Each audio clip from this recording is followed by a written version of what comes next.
Hi, my name is Eugenia Shatoff, and I'm the director of the Pearl River Public Library. This video is intended to give you more information about the library renewal project and the vote for our proposed bond for the renewal and renovation of our library. Our library building has been fraught with misfortune, with structural and site issues since the construction of our most recent addition in 1991. The last time we asked for a referendum for library improvements was over 34 years ago. Taking action now will save money in the long run and will put your tax dollars to better use. We are currently spending over $9,000 a month on repairs, rentals, and Band-Aids to keep our building limping along and open for you, our neighbors. Because our library has been busier than ever. Even with the pandemic, a record number of patrons participate in our online programming, reminding us just how important our services are. But now, with our doors opening again, there's something we can't afford to ignore. Our building can't keep up with the needs of our community or the abilities of our staff. Though the extent of it may not always be visibly apparent, our infrastructure is failing catastrophically. Our AC, our roof, our electrical systems, all of it is decades old, and all of it has become an increasing drain on our resources and our budget. What is the Library Renewal Project all about? The Library Renewal Project is an initiative to revitalize the Pearl River Public Library building located at 80 Franklin Avenue. We believe that now is the right time to be proactive with making sure our building complies with modern building codes and have a plan in place to phase in new mechanical equipment and structural upgrades that will establish a library that the community deserves, rather than the more costly solution of attempting to repair and renovate our failing existing structure. We are glad to be of service. We love what we do, and our patrons remind us every day of just how vital we are to the future of this community. But our building can't take us to the future together. In fact, every day our aging building is becoming less efficient to run and more expensive to repair. The situation has become unsustainable. Our renewal plan not only addresses all the challenges we've been facing, it also takes into account the changing role the library must fulfill as the educational, vocational, and recreational needs of our community evolve with the times. Taking action now will not only save taxpayers money in the future, it will add lasting value to our community that will be evident in the lives of our patrons every day for many years to come. Why does it have to happen now? The air conditioning experienced catastrophic failure, necessitating equipment rentals as an emergency Band-Aid solution. Not having working air conditioning necessitates extensive service hour cuts and closings, is uncomfortable and dangerous for patrons and staff, and the air conditioning will cost more to repair than replace at this point. It's a big waste of taxpayer money, highly inefficient and expensive energy-wise to run, bad for the environment and your wallet. We should replace it and save taxpayers money in the long run, as well as energy cost savings to run new, more energy efficient equipment. Our roof only has 2 years of useful life left. A big storm, hurricane, we don't know if we'd make it through, and want to make sure that in case of a disaster, the library remains a refuge for those displaced with access to electrical outlets, bathrooms, etc. And upgrades to the HVAC necessitate using the roof for new equipment instead of our humongous second floor mechanical room. Remember the leak we had in the adult room?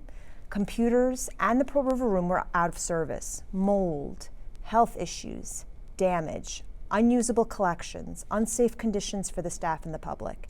It's most cost effective to replace the HVAC and the roof simultaneously. We also need to address the fact that the building is not ADA compliant. We serve our entire community, families, individuals, young and old. We need to bring our building up to code, completely renovating the restrooms as well as the shelves so that all of our patrons have full use of the building. We're also responding to feedback from you, our patrons, who agree that the library is lacking these vital features: adequate parking, flexible meeting space, and upgraded technology. In order to meet the needs of the community, the library building must be renovated. Over 1,000 members of our community participated in a feedback survey, and you told us what you thought were our biggest challenges, and we agree with you. What have you been doing to fix these issues? The building actually hasn't had a renovation since 1991. That's a long time, and a lot has changed technologically. 1991 is pre-internet. The electrical infrastructure is severely outdated. In order to stay current and relevant to meet 21st century demands, we need to update the facility. The last time that we asked for money from you, our taxpayers, for a library bond was 34 years ago in 1986. How much will this project cost, and what will it cost the taxpayer? For less than a weekly Frappuccino, you can help supporting us in creating a library that is capable of providing the community with the full range of services it requires. The annual household cost would be $187 a year, or for many homeowners, 51 cents a day. That's $15 a month. The length of the term of the bond is 30 years. The exact cost of our project totals $23,822,769. The library has earmarked $322,769 towards the project, and $23.5 million is proposed in a bond referendum for voter approval. We'll also embark on a targeted fundraising campaign, including seeking donors for naming rights. The last time that we asked for a library bond was in 1986, over 34 years ago. Assemblywoman Ellen Jaffe has secured us a $125,000 SAM grant to help fund our present and future building needs. Since I became director in 2018, we've received more grant money than ever before, but grant funds are not a sustainable or stable way to fully fund the project. We will continue to actively pursue each and every grant possible, including New York State Library construction grants, money that is specifically set aside to fund public library construction projects. What are the details of the renovation? The bond vote consists of a reduction of our building's footprint to make a public parking lot with 51 spaces. Lack of parking was the #1 issue cited by all of you. By reducing our ranch-style footprint, we are making room to build a second floor. Certain things are staying almost exactly the same. For example, the size and location of our beloved community room. But other things, such as the children's room, are being significantly increased and enhanced.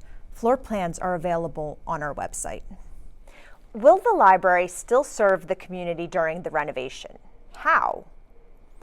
There will be no interruption to library services during the renovation. Although we will have to move to a temporary location, we will continue to provide the great collection, services, and programs that you've grown accustomed to. This project is so important to the viability and sustainability of our library.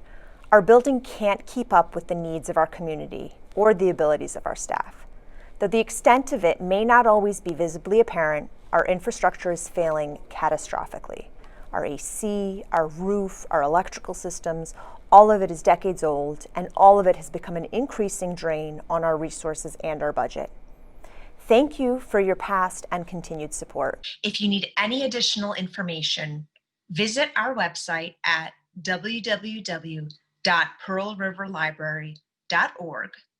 Call us at 845-735-4084 or come in and visit. We will gladly answer all of your questions.